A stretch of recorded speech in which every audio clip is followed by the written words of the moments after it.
An or cartoon video.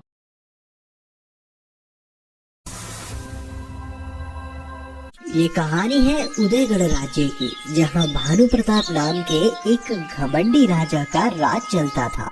Bhanu Pratap को महंगी वस्त्र, गहने, अच्छे पकवान और भोग विलास के अलावा कुछ नहीं सूझता। वह गरीब लोगों को अपने राज्य की गंदगी समझता। ऐसे ही एक दिन एक लाचार बूढ़ा उसके दरबार में आया। महाराज की जय हो, महाराज की जय हो। महाराज, मेरी पुत्री का विवाह आने वाली 7 तारीख को होना है। मैं और मेरा परिवार चाहता है कि आप हमारे विवाह समारोह में पधारें और उस सभा की शोभा बढ़ाएं। ये तूने सोच भी कैसे लिया कि उदयगढ़ का सम्राट भानु प्रताप तुझ जैसे गरीब कंगले के घर दावत पर आएगा? तेरे बदन से आ रही गरीबी के बूढ़े राजमहल दूषित कर दिया है। इससे पहले मैं तुझे हाथियों के पिंजरे में फिकवा दूं, मेरे नजरों के सामने से दूर हो जा। बूढ़ा बेइज्जत होकर राज दरबार से अपने घर की ओर लौट गया।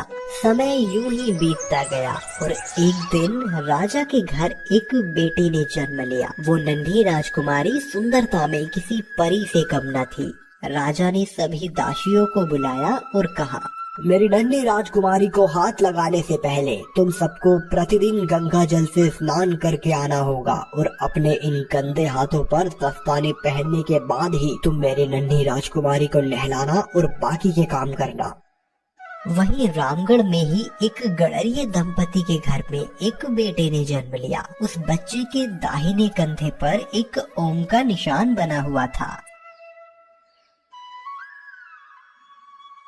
मुबारक हो भाई धर्मा, अब तो तुम्हारे बुढ़ापे की लाठी भी मिल गई तुम्हें। हाँ हाँ हरिया भाई, भगवान ने हमारी भी सुन ली। अब बस जल्दी से सुक्की बाबा का आशीर्वाद इसे दिला लाऊं, तब कहीं जाके मन को शांति मिले। हाँ हाँ जरूर जाओ। धर्मा और उसकी पत्नी अपने नवजात शिशु को बाबा का आशीर्वाद दिलाने बाबा के आश्रम की ओर निकल पड़े। बाबा ने जब उस बच्चे को देखा तो बहुत हैरानी के स्वर में बाबा ने धर्मा से कहा, अरे धर्मा, ये बच्चा न केवल तुम्हारे लिए बल्कि इस पूरे राज्य के लिए सुख का कारण बनेगा। भविष्य में इसका विवाह इस राज्य की राजकुमारी के साथ होगा। क्या एक गड़रिये के बेटे का विवाह एक राजकुमारी के साथ? हाँ धर्मा, विधि के विधान को समझना हमारे तुम्हारे बस की बात नहीं। ऊपर वाले ने बहुत सोच समझ के इस बच्चे को यहाँ भेजा है। धीरे धीरे ये बात सारे राज्य में फैलने लगी। जब राजा को इसके बारे में पता चला तो वो क्रोधित हो उठा। एक गड़रिये का बेटा कैसे उसकी बेटी से शादी कर सकता है जो एक बेहद सुंदर राजकुमारी है। उसने एक साधारण व्यापारी का रूप लिया और उस गरीब दंपति के यहाँ पहुँचा। उसने उनसे झूठ कहा कि वो निसंतान है। राजा ने गड़रिये को उसके बच्चे के बदले 2 सोने के सिक्कों के थैले पेश किए। गड़रिये ने बहुत विनम्रता से सोने के सिक्के लेने से मना कर दिया और बच्चे को राजा को देने के लिए राजी हो गया। वो जानते थे कि वो उस बच्चे को वैसी जिंदगी नहीं दे सकते जिसका वो हकदार है। राजा ने उस बच्चे को लिया और एक बैलगाड़ी में छोड़ दिया जो राज्य से बाहर जंगल की ओर जा रही थी। वो इस लड़के को अपनी बेटी से दूर रखना चाहता था। उस सुनसान रात में राजा ने सोचा कि उसने तकदीरें बदल दी हैं, पर ऐसा नहीं हो रहा था। बैलगाड़ी से वो बच्चा एक गरीब किसान दंपति को मिला जिनकी अपनी कोई संतान नहीं थी।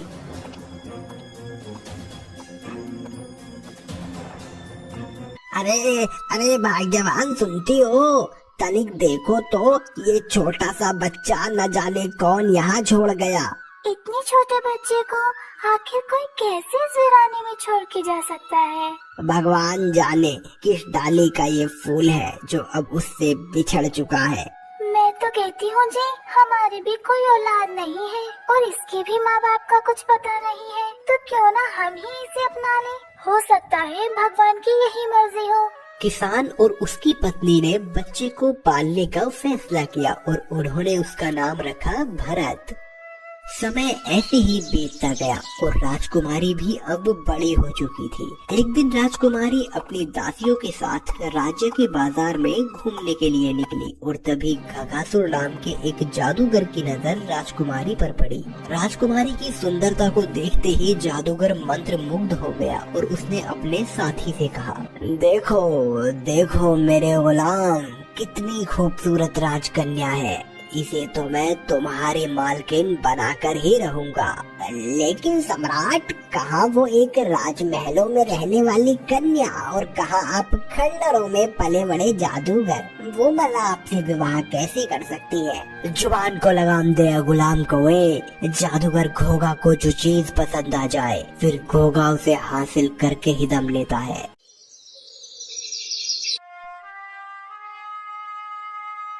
सम्राट, आखिर आपके शैतानी दिमाग में चल क्या रहा है? अपनी दिव्य शक्तियों से आप जो चाहो वो पा सकते हो, फिर ये दुकान लगाकर पैसे कमाने की क्या जरूरत है? तुम तो मेरा कमीनापन जानते ही हो, फिर भी ऐसे सवाल करते हो। मैंने इन इत्र की शीशियों में काला जादू डाल दिया है। अब जैसे ही राजकन्या इस इत्र को अपने शरीर पर लगाएगी, वो मेरी ओर खींची चली आएगी। इतना कहते ही जादूगर ने देखा कि राजकुमारी की दासी बाजार में राजकुमारी के लिए खरीदारी करने आई है। उसने दासी को अपनी दुकान पर रोका और उससे कहा, खास राजकुमारी के लिए मैं अरब के देशों से बहुमूल्य इत्र लेकर आया हूँ। अगर राजकुमारी इस इत्र को अपने शरीर पर लगाएगी तो उनकी खूबसूरती में 4 चांद लग जाएंगे। लेकिन मैं तुम्हारी बात कैसे मान लूं कि ये इत्र इतना मनमोहक है और तुमसे इसे कैसे खरीद लूं? ठीक है, मत मारो मेरी बात, लेकिन जब राजा बहादुर प्रताप को ये बात पता चलेगी कि जो चीज राजकुमारी की सुंदरता को बढ़ा सकती थी एक दासी ने उसे नहीं खरीदा, तो राजा जी तुम्हें मृत्यु दंड देंगे। हाँ, सोच लो। दासी जादूगर की बातों से बहुत डर जाती है और तुरंत वो इत्र खरीद लेती है जिस पर जादूगर ने काला जादू किया था। दासी महल में जाकर वो इत्र राजकुमारी को देती है। राजकुमारी जैसे ही उसे अपने शरीर पर लगाती है वैसे ही वो जादूगर के वश में हो जाती है और रात होते ही वह महल से निकलकर जादूगर के पास उसके खंडहर पहुंच जाती है। अरे सम्राट, आपका काला जादू तो काम कर गया। राजकुमारी तो आपके वश में हो चुकी है। अब आने वाली अमावस्या को मैं इससे विवाह करूंगा और इसे तुम्हारी मालकिन बना दूंगा। अगली सुबह जब राज्य में ये बात फैली कि राजकुमारी का अपहरण किया जा चुका है, तब राजा बहुत दुखी हुआ। उसने तुरंत सैनिकों को राजकुमारी को ढूंढने का आदेश दिया। सैनिक तुरंत राजकुमारी की खोज में निकल पड़े। उन्होंने कई दिनों तक राजकुमारी की खोज जारी रखी, लेकिन राजकुमारी का कुछ पता न चल सका। मुझे लगता है राजा साहब, अब आखिरी उम्मीद बस सुक्की बाबा है।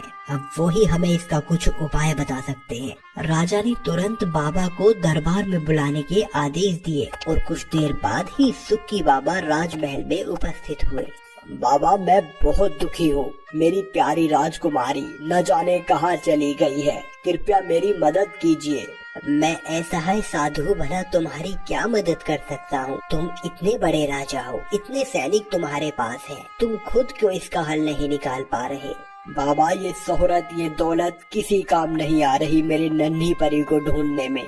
न काम आएगी दौलत, न काम आएगी शोहरत, बची है मात्र चंद दिनों की मोहलत। वो अपनी धुन का मतवाला, जंगल में बैठा रखवाला, बीती गलती सुधार दे, भविष्य को आकार दे। इतना कहकर सुक्की बाबा वहाँ से चले जाते हैं। हुजूर, सुक्की बाबा बहुत पहुँचे हुए बाबा हैं। वो यूं ही बेवजह कुछ नहीं कहते, वो हमें कुछ तो संदेश जरूर देकर गए हैं। जंगल में बैठा रखवाला। हुजूर, मुझे लगता है अपने सवाल का जवाब जरूर हमें जंगल से ही मिलेगा। जैसा तुम ठीक समझो। राजा अपने सलाहकार के साथ जंगल की ओर निकल पड़ा।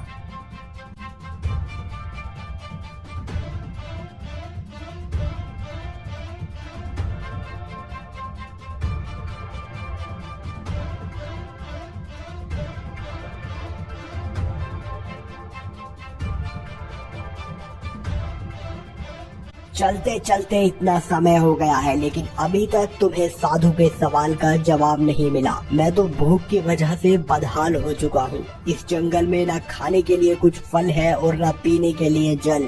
तभी सलाहकार को एक युवक दिखाई पड़ता है। देखिए महाराज, वहाँ कोई है, चलकर उससे कुछ मदद मांगते हैं। ऐ लड़के, क्या तुम हमें बता सकते हो कि इस जंगल में हमें सेवन के लिए कुछ मिल सकता है या नहीं?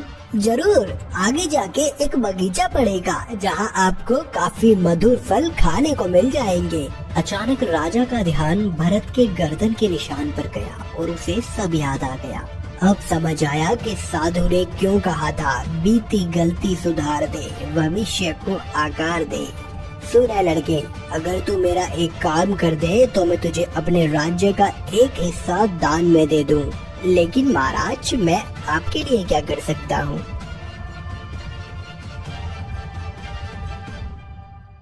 राजा भरत को अपने साथ राजमहल में ले आता है।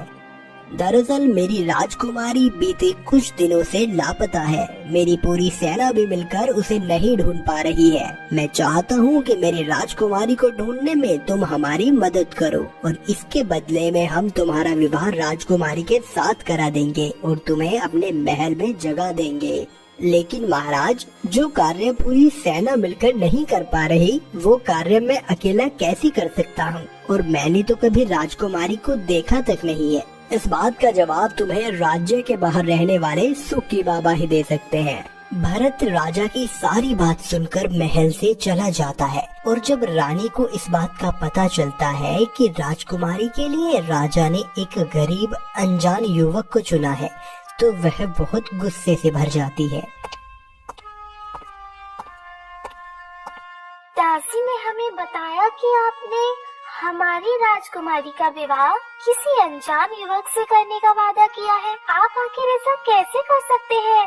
धैर्य रखिए और हमारी बात सुनिए। हमने ऐसा इसलिए किया जिससे वो गरीब युवक राजकुमारी को ढूंढने में हमारी मदद कर सके, और एक बार राजकुमारी हमें मिल जाए, फिर इस युवक का क्या करना है हम अच्छे से सोचे बैठे हैं।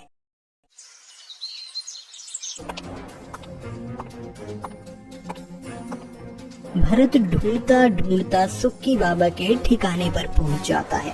बाबा, मेरा नाम भरत है और मैं राजा के एक खास काम से आपके पास आया हूँ।